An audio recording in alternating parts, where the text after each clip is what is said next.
किसानों के तेवर नरम नहीं हो रहे हैं। वो अपनी मांगों से रत्ती भर पीछे हटने को तैयार नहीं है और ना ही आंदोलन रोकने को तैयार है। इसके कारण हरियाणा और उत्तर प्रदेश से दिल्ली को जाने वाली सारी सड़कें दिल्ली के बॉर्डर पर ठहर जा रही हैं।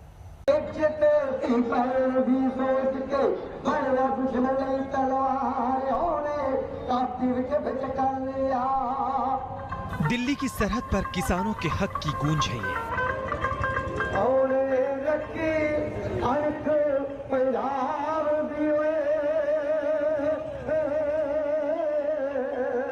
इसमें कोई तीखापन नहीं है, बल्कि शांति और संयम में लिपटा वो आत्मविश्वास है कि किसान अपना हक लेकर रहेंगे।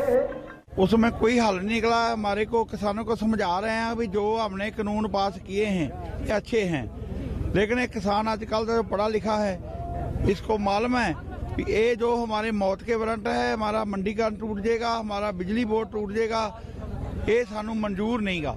किसान विरोधी बिल लेकर आई है, उनको वापस करवाने का। जब तक सरकार उन तीनों बिलों को वापस नहीं करेगी हम यहाँ से जाने वाले नहीं। संगीत में रस होता है, लेकिन इस गीत संगीत के बीच भी किसानों की जिंदगी में रस नहीं है। एक डर है कि नया कृषि कानून उनका हक मार डालेगा। उनकी फसल की पूरी लागत भी नहीं निकलेगी, पूरी कमाई नहीं आएगी, इसलिए इस ठंड में वो सड़क पर आ डटे हैं। अभी जो फैसला होगा वो जितने लोग आए हैं इतने ही परसों वाली मीटिंग पे आएंगे। जो आज भी हुआ 5 लोग आगे थे वो बात कर रहे थे, ऐसे ही चलेगा। आप लोगों की बात सुनी गई पूरी, या आपको लग रहा है जो सवाल आपके थे वो नहीं सुने गए? नहीं, बात तो सुनी गई है, पर उसका कोई हल नहीं दिखा। हाँ, क्वेश्चन तो कर दिए है ना, कोई आंसर नहीं मिला।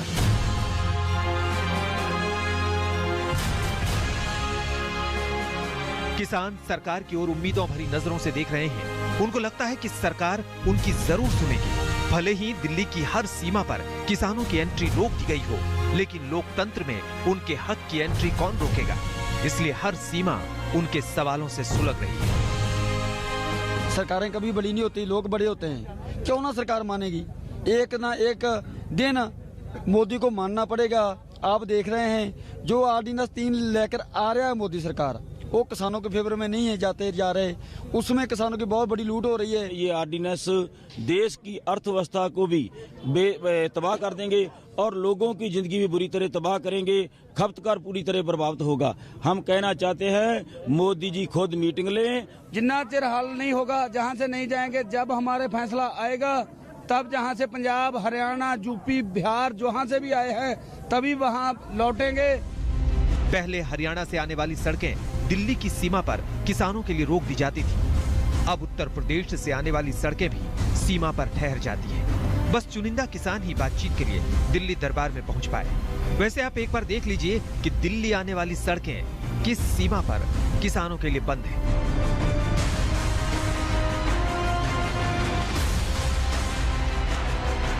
दिल्ली से टिकरी बॉर्डर पर किसान जोश जुनून के साथ डटे हैं। वहीं सिंघू बॉर्डर पर किसानों का सबसे ज्यादा जमावड़ा है। वो पंजाब और हरियाणा के अपने घरों से निकलकर दिल्ली आ रहे हैं, तो इसलिए कि ठिठुरती रात में अपना खून पसीना बहाकर जो फसल उगाते हैं उसकी उचित कीमत मिले। सरकार को हमने पहले ही हमारी मांगों का चार्ट दे रखा है। 3 जो जमीन का हमारी खेती के कानून उन्होंने हमारे खिलाफ बना रखे हैं, उन्होंने रद्द करने के लिए, और हमारी फसल की खरीदारी के लिए गारंटी का कानून बने उसके लिए।